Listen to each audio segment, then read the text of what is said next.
Winter's ending at Crystal Mountain, so where do we go next? That's something we always have a hard time with. For the first 2 years, we had no plan. We made a point of not having a plan. We were very excited about having our choice of anywhere to go. But frankly, that's really difficult when you can choose from anywhere. It's hard to pick just one or two or a dozen or 100.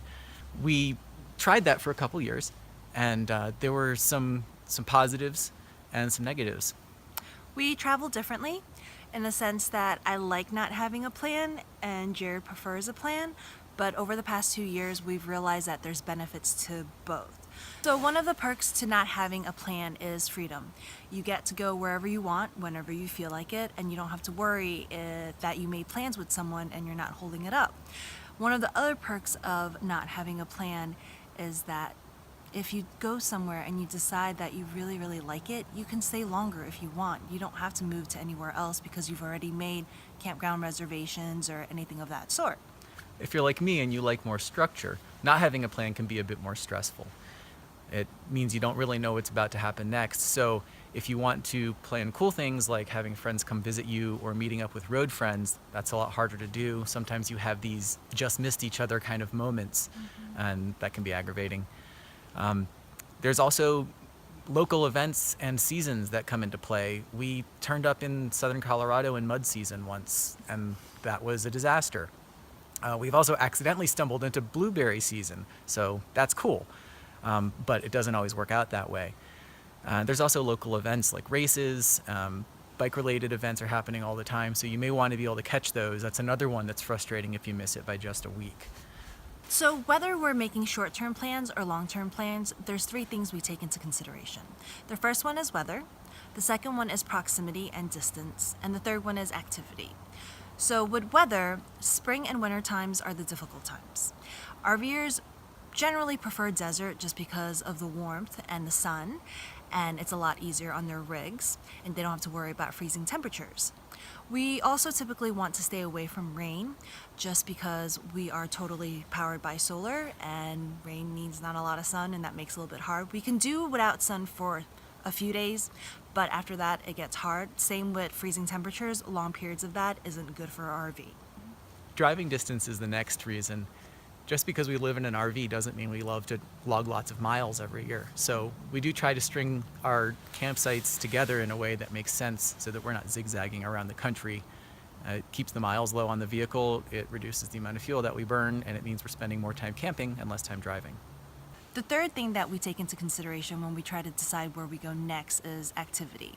We kind of see what we're in the mood to do, whether it's mountain biking or hiking or snowboarding. If it's close to wintertime and we want to continue to mountain bike, we'll go to the desert or somewhere that's warmer and the trails are dry. If we want to go snowboarding like we did this winter, we come to Washington and stay in the snow. There's also the dogs to take into consideration. We like to pick areas where they're going to have a lot of things to do and where it's going to be easy to recreate with them. National parks, for example, can be a challenge. National forests generally tend to be easy. So we want to be able to take the dogs out for exercise, we want them to be able to hang out outside, and we want them to be able to come with us as much as possible. For 2017, we decided to have a loose plan. We wanted to meet up with friends more frequently, and we wanted to have less stress making last-minute decisions on where to go. So we came up with something. Our plan was that we would leave Washington and we'd go down through Oregon, stop if the weather was okay, go through Eastern California, and then we would spend late spring, early summer in Idaho to go mountain biking, and then go to Colorado for late summer and fall. I really wanted to see the colors in Colorado. But we learned that whenever you have a plan, You have to be able to change. things change.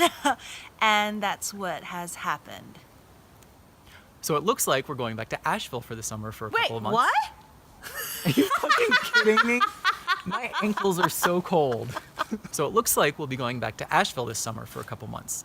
A couple of friends of ours are starting up a new project. We're really excited about it. We're hoping we can help them out a little bit. And they've invited us to come out and join them for that. In addition, there's a few personal things that have come up that are really just gonna be a lot easier to handle in person. So with everything pointing that direction, we've decided not to fight it, and we're going to head out that way. Even though we made plans, we are, for the first time, we're being flexible and we're switching it because, like Jared said, it just seems to be the right thing to do. So that's one of the tips about living on the road, is to be really flexible. A lot of times, last minute things will pop up and it'll totally flip your world upside down, and you kind of naturally just want to fight it because you made these plans, you had these expectations, and you're super excited about it. But we've come to realize that, as corny as it sounds, things might happen for a reason. And, instead of fighting against it, we're just going to go with it. And we're excited about going back to Asheville for a couple months and getting to see everyone. If you're just about to hit the road, our advice is to have a loose plan. This works better if you plan to mostly boondock and not go to really popular destinations where you need to make reservations ahead of time. This works because when you hit the road, you have an idea of where you're going to go, you have a framework to work with, and you won't get stressed out as easily. But it also gives you the flexibility to stay somewhere longer if you want to, or go somewhere else whenever you want to. We didn't really expect that choosing our destinations would be as hard as it is, but this is how we've come up with for dealing with that, and we hope it helps you in choosing your own destinations.